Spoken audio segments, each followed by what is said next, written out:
Hi guys, welcome back to the Daily Dreamer. Thanks so much for coming and hanging out and sharing a dream with me. Boy, do I have one for you today.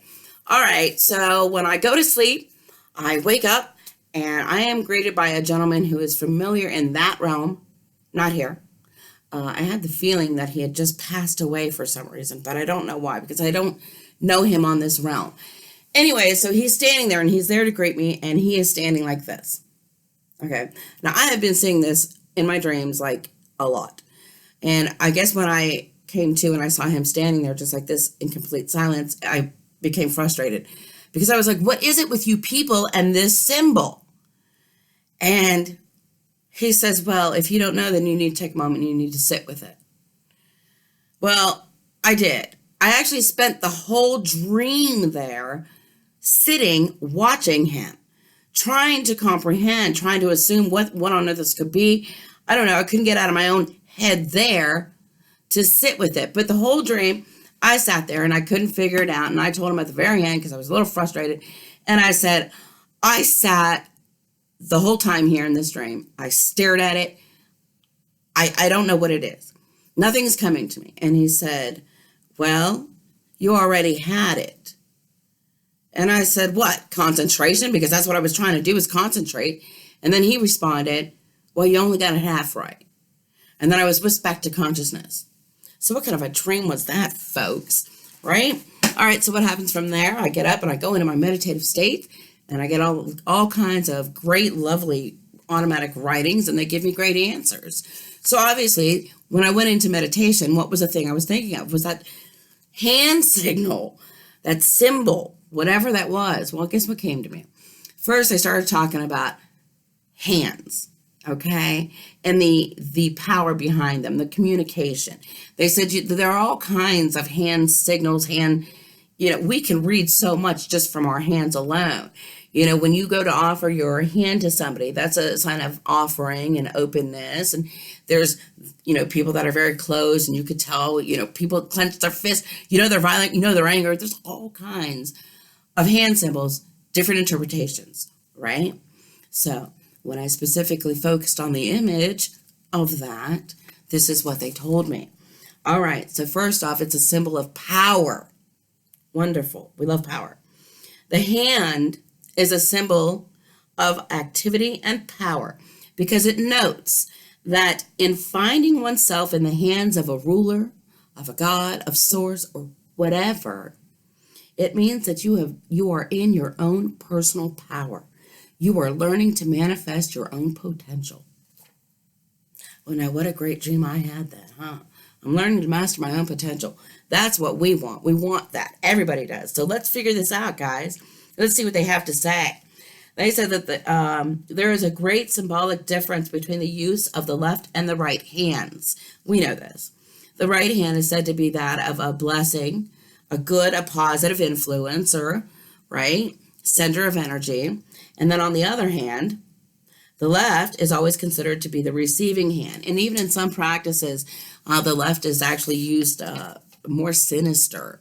But since I don't live in the sinister realms, we're bringing it back over. So let's continue on. All right, let's see what they have to say. The positioning of the hands are important. It's a good way to show communication, especially if you put it over a particular part of the body, like your heart.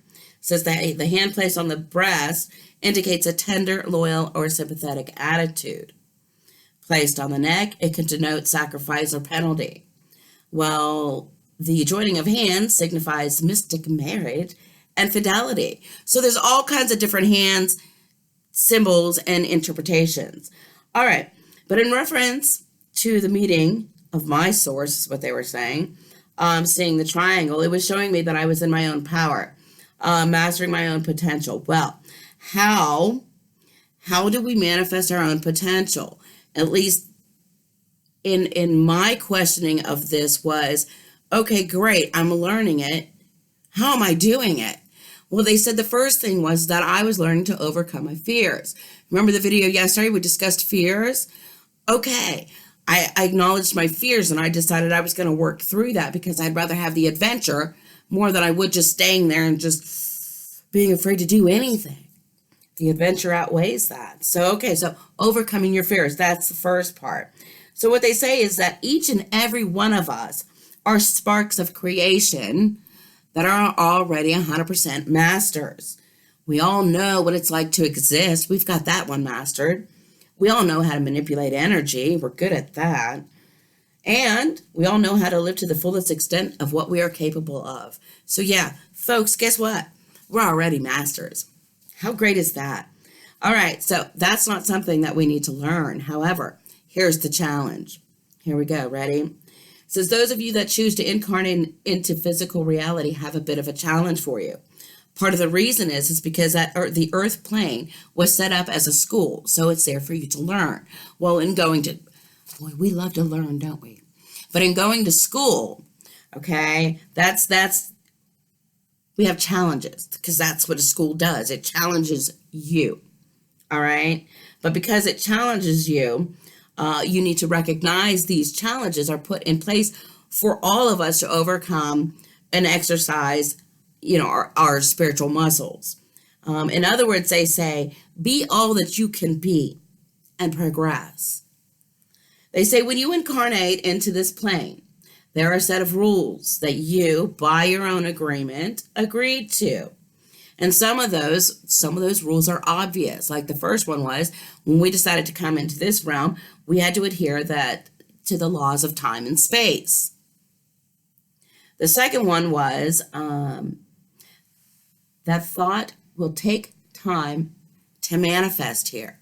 On different planes, when you think of a thought, like when I'm in the dream state realm, if I want something, I instantly manifest it, and it is there.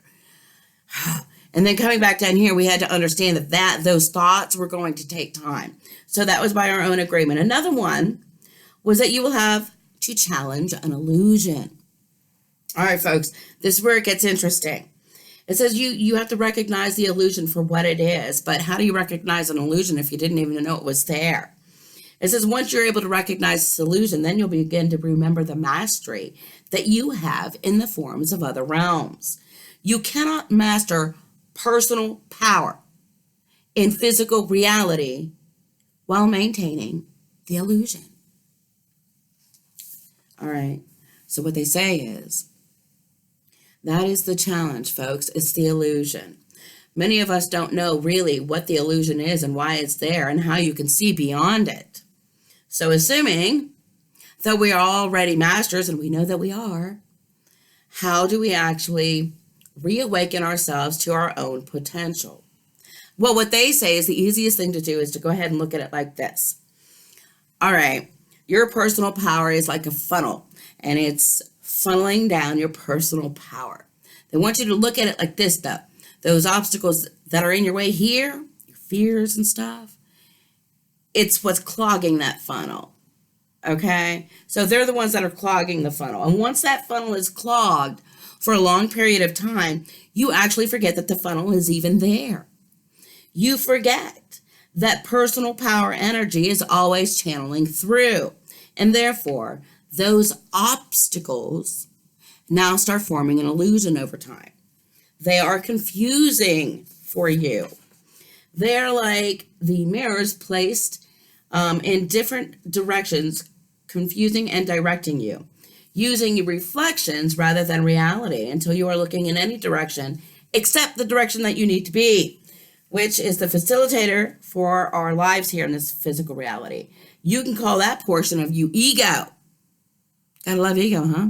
Told you, folks. Ego always gets us in trouble. All right, so now that the ego, they say that ego can be a positive or a negative thing. It could be a neutral thing. It doesn't have to be either way. But that's just ego. They want you to understand that it's a facilitator. However, when too much power is given to that ego, that is when the ego becomes imbalanced. That's when the illusion begins to form. Ego always getting us in trouble. That's when many of you have called the negative ego comes into play. Somewhere in the development of the ego, for many of us, not all, you've been faced with challenges that were actually meant to make you stronger. They were meant there to strengthen you, but then they got misconstrued. And then they turned into fears. Fears that threaten you. And the first thing that happened in your life, the first time that happened in your life is when the obstacles begin and the illusions were being formed. Prior to that time, they say, you as souls incarnate on earth, you are already in mastery. It's only when the ego is allowed to begin to protect you from fear rather than guiding you to confront your fear. It is only until that point that mastery ends and the illusion begins. However, that is the point that you can trace back to where the ego has begun building illusion to facade and protect you from the perceived threats. It is at that point where the mastery and the personal power begin to take a back seat and survival begins to take a front seat. This doesn't have to occur this way, though, they say. It is simply just a good way of coping for thousands of years, right? All right, so then after that, what do? We grow up with these fears, and we start teaching our kids. And then they grow up, and they start teaching their kids, and pretty soon, now all these fears happen, right? Okay, so they want you to understand that if you can start remembering that, if you can start beginning to teach your children that truly believing and not pretending, okay, in themselves, that they're going to find a level of attainment of personal power that's going to be way more rapid, more easily contemplated, and with a lot less struggle. Let me give you an example, okay? A girl goes to her mom. I have to watch my time because we're getting ready to lose it. Anyways, the girl goes to her mom and she says, we got a lot of break-ins. I want to go get a gun. She gets a gun, and she comes home, she shows her mom, and her mom says, hey, are you sure you know how to use that? I mean, what the heck, man? That's a gun. I don't know about this. And, we don't know anything about this and the safety and all of this, the worry and the doubts, right? Well, pretty soon the girl who once was so confident went and got that gun. She's now looking at herself going, well, okay, maybe you're right. Maybe I don't know what I'm doing. Now she starts to doubt herself. So the fear continues on. Next day she goes to her mom. She says, you know what? I thought about what you said. Here, go ahead, take this gun, put it in a safe place. That way you could protect us, right? So the mom does. So each day the girl goes in the drawer and she's comforted by the fact that she knows the gun is still there and it's ready there to protect her. However, one day she goes in there and the gun is not there. Now she starts to panic. There's a little bit of fear. Because you want to know why? Because the gun that once the placeholder of her power, right, that comforted her, is now no longer there. It's gone. Well, maybe mom took it to take it away so that everyone's protected and it's not just so easily accessible, okay? Well, she starts to panic because her power is no longer there. She's panicking because she gave her power away, and now she's helpless. But guess what? Now she doesn't even know where that power is because mama hid it good. That's what they're talking about, folks. You don't even know you're giving your power away, and you start doubting yourself, and it's those fears, okay, that are keeping you from mastering your own potential because you're taught to self-doubt yourself. People, we need to wake up. We need to get rid of that illusion right now. Okay, so that's the dynamic thing. All right, so that's what they're talking about. Just think of it like that. It's you giving away your power. Okay, so for instance, if I'm frustrated and I'm angry that the government is messing something up, then guess what? I have given my power over in that direction. If I am continuously finding myself in a relationship where it's just always just so frustrating and I'm getting, hit and there's all kinds of physical stuff, it means that I have given away my own personal power to somebody else, hence abuse. So we need to take a look at what our power was that we gave away. Now, they do recommend this, though, because I'm running out of time. They do recommend this.